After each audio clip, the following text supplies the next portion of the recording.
Esse é um vídeo um pouco rústico. Você me desculpe pela baixa qualidade dele. Nele eu vou explicar como que as pirâmides do Egito foram construídas nessa área aqui, chamados de cidades de Gizé.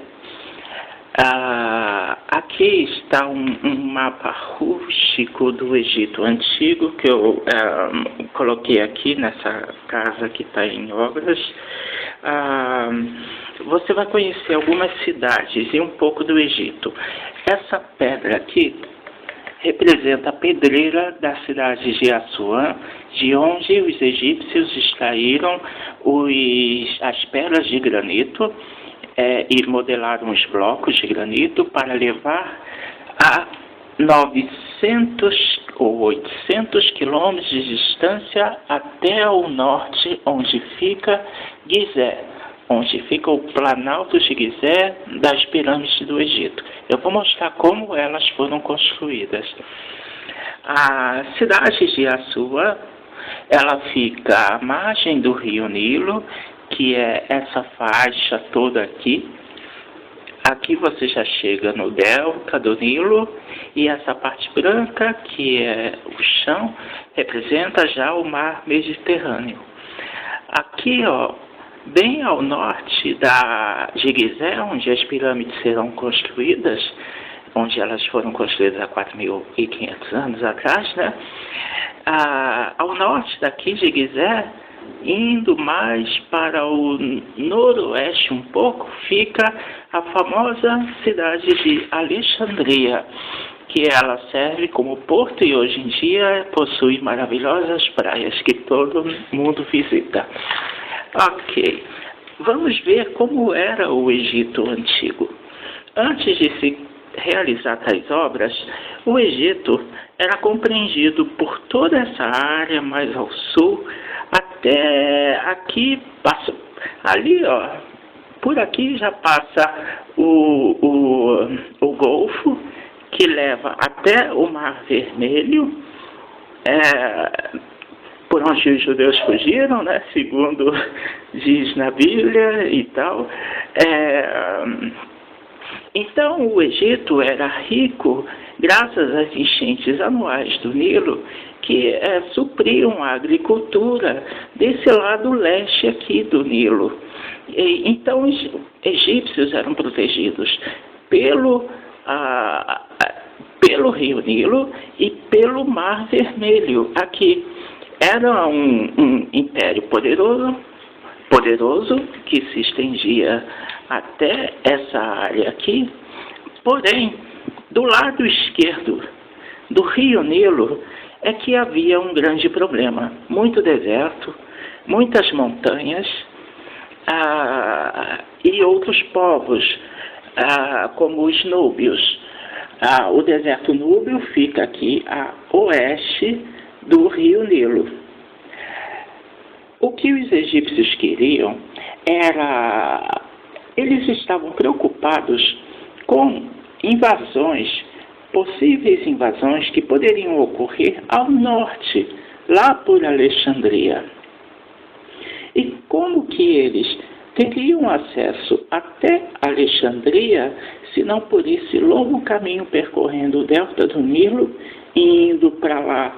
Porque essas montanhas todas aqui, do lado esquerdo a oeste do Nilo, elas impedem o acesso até Alexandria, que é um ponto estratégico muitíssimo importante. E mais, se os egípcios, por volta do ano 2600 a.C., sob o governo do faraó Senefero, que é pai do Quéops, que construiu a pirâmide de Quéops, chamada de Grande Pirâmide de Gizé, esse faraó Senefero, ele tinha a intenção de ampliar o poder egípcio e também poder cultivar a agricultura do lado, à margem oeste do rio Nilo. Porém, essas montanhas aqui eram um grande obstáculo.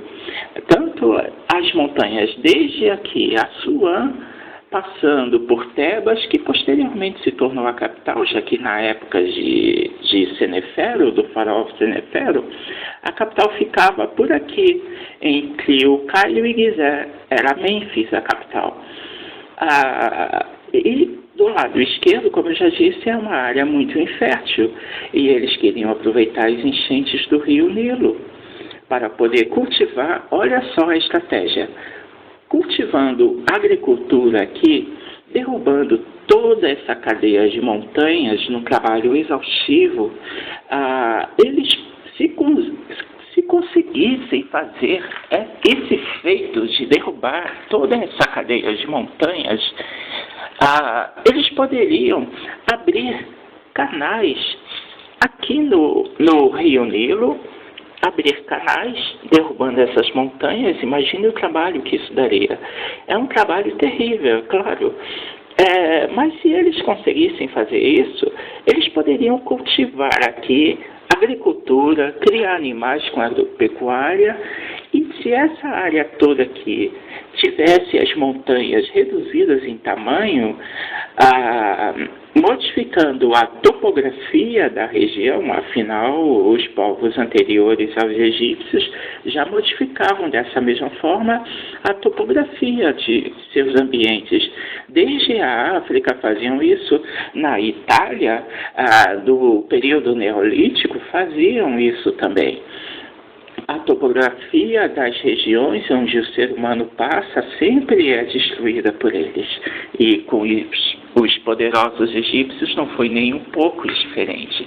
Eles também fizeram isso, eles também tinham aspirações e tinham seus objetivos e seus sistemas de defesa e estratégia, que era alcançar Alexandria também pelo oeste do Nilo, pelo lado esquerdo do Nilo.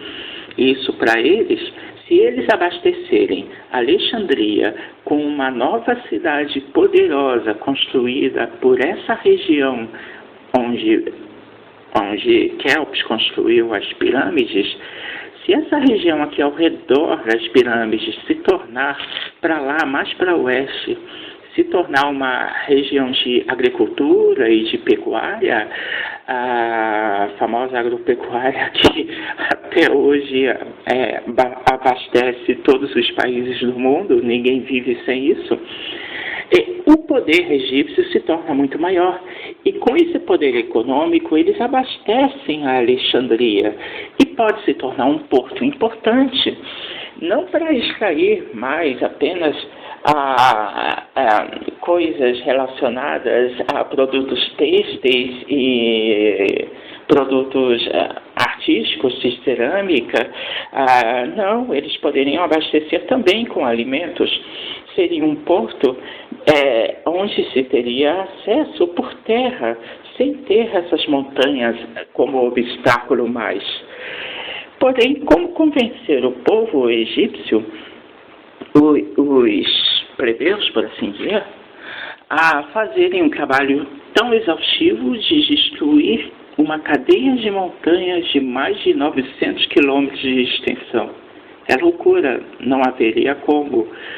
A ideia do faraó foi simples, do faraó Senefero, porque ele faleceu antes da pirâmide de Quéops. No entanto, ele construiu 2 pirâmides, e ele foi o primeiro a construir a primeira pirâmide de sucesso com mais de 100 metros de altura, chamada Pirâmide Vermelha, uma das mais visitadas nos dias atuais, como ponto turístico. E foi graças à Pirâmide Vermelha que Quéops conseguiu construir sua pirâmide de Quéops. Posteriormente veio Kefren, Miquerinos e as demais centenas de pirâmides. Então, eu vou demonstrar agora como foi feita essa obra. Eu sou um estudante de física, de bacharel, eu sou também inventor, eu tenho várias ideias. Uma das minhas primeiras invenções já está em produção, que é sobre outro assunto, é mecânica, um assunto chato, mas isso aqui é arqueologia, é mais legal. Então, digamos que essas pecinhas de dominó representam Os blocos de granito. É claro que lá nas pirâmides também foram usados calcários, não foi só granito, a maior parte é calcário. Então, havia um fator muito favorável para Senefero. O fator é a altitude da cidade de Assuã.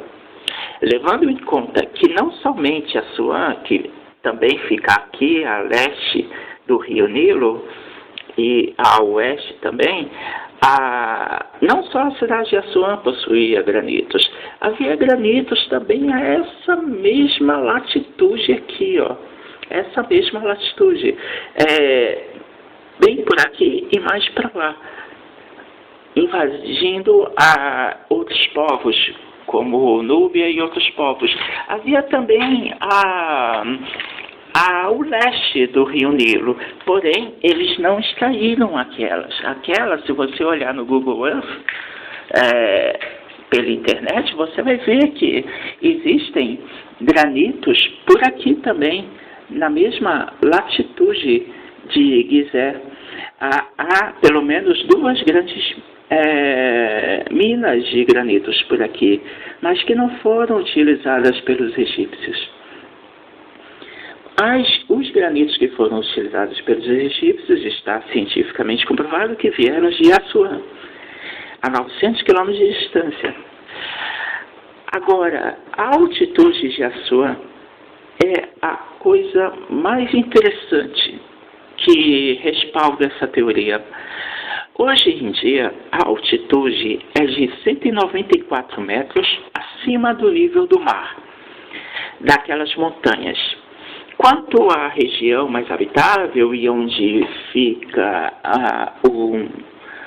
uma represa, a represa fica a 111 metros acima do nível do mar. Colha esses dados, lembre-se deles, porque eles são fundamentais para que você entenda essa teoria. Bem, Assuã fica a 194 metros de altitude, hoje em dia, o piso onde fica a base da pirâmide de Gizé fica a 23 metros acima do nível do mar, hoje em dia. Sabe-se que o homem modificou a topografia do local. Assuã, infelizmente, o nosso Google Terra, ele não tem como mostrar a altitude dos locais nas eras anteriores, há 4.500 anos atrás, ou seja, 2.600 a.C., na época de Senefero. Porém, como aqueles granitos foram extraídos e muitas outras partes foram assentadas, é óbvio que Assuã tinha uma altitude muito mais elevada. A elevação poderia ser qualquer número imaginável, concebível e razoável. Poderia ser não 194, mas poderia ser 500 metros acima do nível do mar, sabe-se lá, o estrago que os caras fizeram naquele local para se extrair os granitos e também para outros propósitos. Então, segundo essa intenção de Senefero de pôr abaixo toda essa cadeia de montanhas, seria exaustivo demais e também seria, sem nenhum aparente motivo, convencer os operários a fazerem uma obra assim a troco de nada, a troco de receber apenas pão e cerveja. Está comprovado já atualmente por manuscritos descobertos que não foram escravos alguns que construíram, e sim súditos de Faraó. Foram, no total, 14.000 operários construindo em 20 anos a pirâmide de Quéops. E essa obra vai vai falar apenas sobre a pirâmide de Quéops. Muito bem. Vamos desconsiderar, vamos deixar à parte, em outro vídeo eu falo sobre o trabalho de Seneferro, mas vamos nos concentrar apenas em como que Kelps, com 2.500.000 blocos, pesando milhares de toneladas, com uma altura de 146,7 metros, conseguiu ser construída em apenas 20 anos, por apenas 14.000 operários no total, levando em conta todas as gerações que se passaram ali, porque mais da metade daquele povo morreu, daqueles 14.000, e eles eram substituídos pelos mais jovens. Então, se você utilizar a teoria dos atuais engenheiros e arqueólogos, você verá que ela tem um forte furo. Se você já tiver pesquisado as teorias mais sérias, as científicas, você verá que pegar um bloco de 2 a 80 toneladas e erguer e empurrar por uma rampa até uma altura, uma elevação de 146 metros, é loucura. É um trabalho exaustivo e por demais demorado. É por rampas que eles foram elevando, colocando um andar sobre o outro, e assim eles foram construindo a pirâmide pela teoria atual das rampas. No entanto, essa teoria, os próprios arqueólogos admitem que ela não é suficiente para explicar como foi em 20 anos, justamente porque o ritmo de trabalho deveria ser de trabalhar por 24 horas por dia, durante 20 anos, sem parar nem para dormir, nem para almoçar, nem para nada. Teria que ser um trabalho contínuo. E isso exigiria muito mais do que 14.000 operários, como já foi comprovado cientificamente. Então, a teoria mais séria, que é essa dos atuais, os contemporâneos arqueólogos e engenheiros, ela não explica como que eles conseguiram realizar tais feitos, e é por isso que eles falam repetidamente que isso ainda é um mistério por se desvendar. E é nesse trabalho aqui que estou mostrando para vocês, que esse é meu trabalho de TCC da Faculdade de Física, que eu vou mostrar a minha própria solução para o problema. Muito bem? Aqui está a parte mais difícil da obra, de onde eles tiveram que extrair. De Assuã a 194 metros de altitude, até Gizé, segundo a minha teoria, é de que essa cadeia de montanhas aqui formava um ligeiro declive ao longo desses 800 ou 900 quilômetros. E esse declive, quando chegava aqui, nesse ponto, à beira de um vale, em Gizé, tinha uma altitude de 150 metros apenas, ligeiramente abaixo dos 194, porém, ligeiramente acima da altura da maior das pirâmides do Egito, chamada de Kelps. E este é um fator muito importante e perfeitamente apropriado que eu levei em consideração para formular essa teoria de TCC. Então, se os egípcios encontraram um vale, ou caso eles tenham criado artificialmente esse vale, eles poderiam muito bem pegar esses blocos de granito e empurrar ladeira abaixo por rampas delineadas na encosta da montanha até lá embaixo. Olha como fica muito mais fácil a favor da gravidade construir uma pirâmide de cima para baixo, de modo que o bloco mais difícil de se empurrar será o do topo, que ficará praticamente no mesmo nível de elevação, de altitude do topo da montanha de Gizé. É perfeito.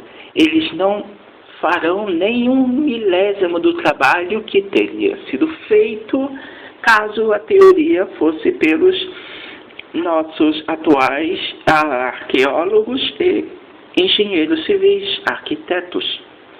Pela minha teoria, o trabalho é 1000 vezes menor e 1000 vezes mais rápido. Bem, porém, para abordar um tema tão importante quanto esse, é necessário explicar em detalhes como isso ocorreu, porque toda e qualquer obra que se faça, mesmo as que pareçam ser simples, elas sempre apresentam problemas. E todo problema tem uma solução. Assim como essa descoberta que eu fiz, que é a solução desse problema. Os egípcios, então, usaram essa técnica e construíram a base da pirâmide. Perfeito, né? Depois que eles construíram a base da pirâmide, empurrando os blocos de cima para baixo, a obra, aparentemente o projeto era esse. Agora, nós vamos no passo a passo. É o seguinte: se eles empurrassem apenas por aqui, eles iriam levar um tempo X, certo? No entanto, se eles tiverem tido a ideia de pegar vários blocos, empurrarem por aqui, outro por aqui, dando essa volta aqui, ó, empurrando por aqui, criando várias equipes, digamos 4 equipes. Então, se um só bloco leva um tempo X para descer até a pirâmide, 4 blocos levam um tempo 4x.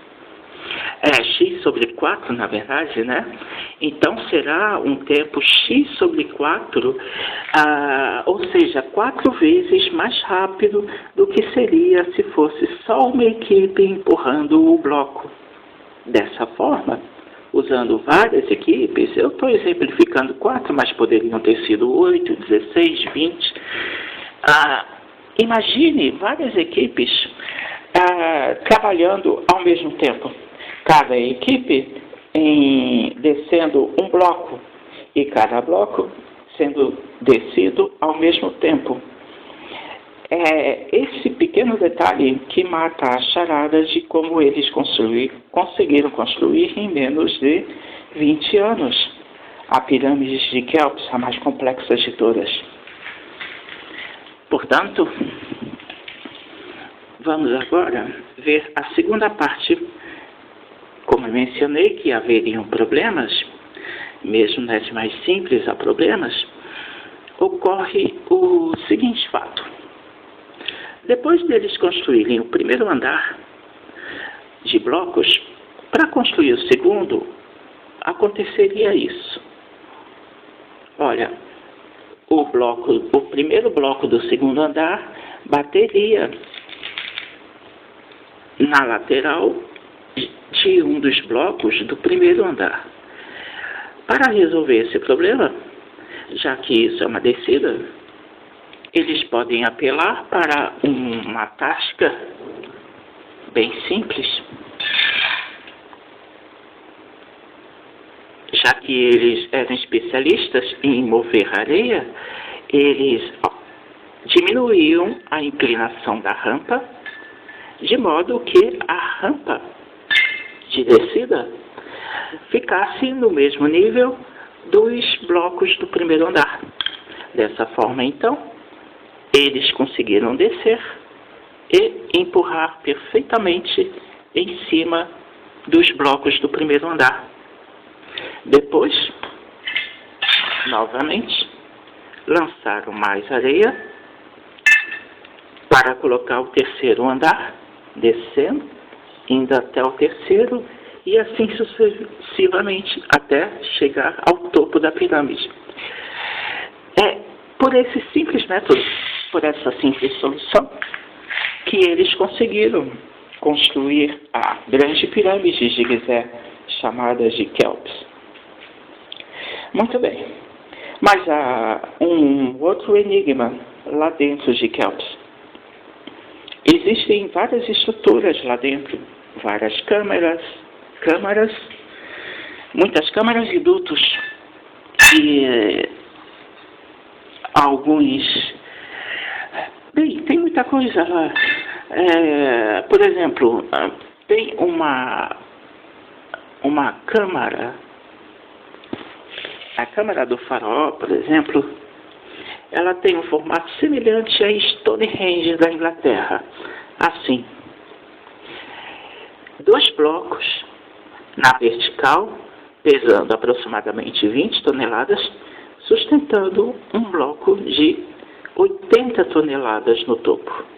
Parece ou não parece com Stonehenge? E muito, né? Pois é, lá dentro de Kéops tem muito disso. Como que eles conseguiram construir isso? E se eu explicar para vocês como eles conseguiram esse feito, ficará implícito também como que na Inglaterra, antes dessas pirâmides terem sido construídas, como que na Inglaterra eles conseguiram construir os santuários de Stonehenge, que também é outro dos mistérios. Por essa técnica do vale de se empurrar de cima para baixo, já se pode pressupor como isso se deu. Da seguinte forma, vou aqui fazer uma pequena demonstração, modificando um pouco o panorama dessa espécie de maquete improvisada. Digamos que lá dentro, estejamos já lá dentro da pirâmide, depois de alguns andares. Aqui estão alguns blocos e lá dentro da pirâmide, deixe-me ordenar aqui o melhor que eu puder. Aqui estão alguns blocos, aqui está a rampa, digamos que isso aqui tudo é um pouco mais alto, tá? Então, como um dos grandes mistérios do Egito é explicar como que eles pegaram esse bloco de granito de 20 a 30 toneladas e conseguiram colocá-lo na vertical. Isso até hoje ninguém explica. Ninguém conseguiu descobrir como. Há várias teses de doutorado e nenhuma delas consegue satisfazer essa questão. E o que é pior, como pegar um bloco de 80 toneladas, erguê-lo e colocar em cima desses dois. É o que vamos demonstrar agora. E na verdade, agora que eu expliquei isso para vocês, vai ficar tudo muito mais simples. Eles simplesmente desceram pela rampa em direção ao vale, do topo da montanha em direção ao vale, empurraram o primeiro bloco, que vai ficar na vertical, e depois que esse bloco chega aqui, ele cai. E ele cai ordenadamente, com segurança, segurado pelos operários, amortecido na queda pela areia. Eles podem ter usado cordas e desceram na vertical. Foi desse modo que eles conseguiram, entre aspas, erguer o primeiro bloco na vertical. Para fazer do outro lado o outro bloco, usa-se o mesmo método. Você também vai colocar algumas peças, alguns blocos, e irá fazer a mesma coisa do outro lado. Já que do outro lado já está tudo assentado para se descer, você desce o outro bloco, ele vai ser posicionado também na vertical, e você assim solucionou um grande mistério de como colocar na vertical um bloco de 20 a 30 toneladas. Essa é a solução.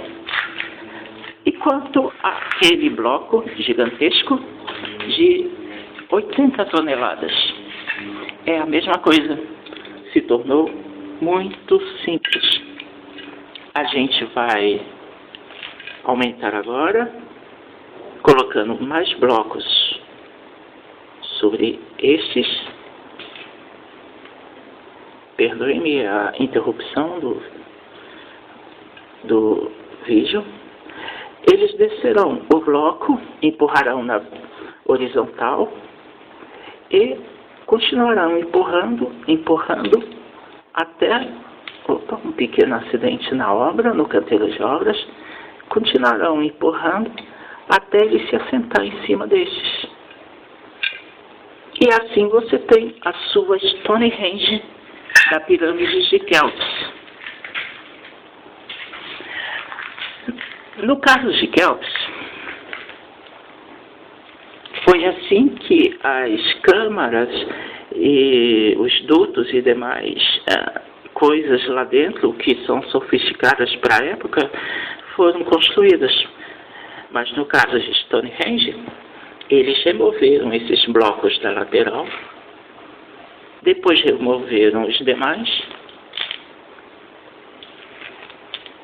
Depois de terem removido, ficou assim. E é assim que está até hoje na Inglaterra. É assim que se constrói Stonehenge. E foi assim que se construiu as grandes pirâmides do Egito. E foi assim que eles conseguiram, através desse exaustivo trabalho, demolir essas montanhas, enganando o povo, dizendo para o povo que o objetivo não era de demolir as montanhas, mas sim de construir um santuário eterno para o faraó, para ele viver a eternidade no mundo dos mortos, no pós-vida. Mas não seria só para o faraó. Se os operários obedecessem a ordem do faraó de fazerem essa obra, eles também ganhariam a vida eterna ao lado do faraó e sob a luz do sol, do Deus Ra, que era idolatrado para eles. Eles então seriam mumificados ao redor das grandes pirâmides e também ganhariam a eternidade ao lado do faraó, sob a luz do Deus Ra, ao oeste, onde o sol se põe. Para a religião deles isso era sagrado, e essa foi a motivação por detrás da construção das pirâmides. Para os súditos do faraó, a construção das pirâmides foi um ato religioso, um ato de idolatria. Mas para o faraó foi apenas uma estratégia política, uma estratégia de persuasão, para convencer os operários a fazerem o que o faraó queria para fins estratégicos, políticos e econômicos. Apenas isso.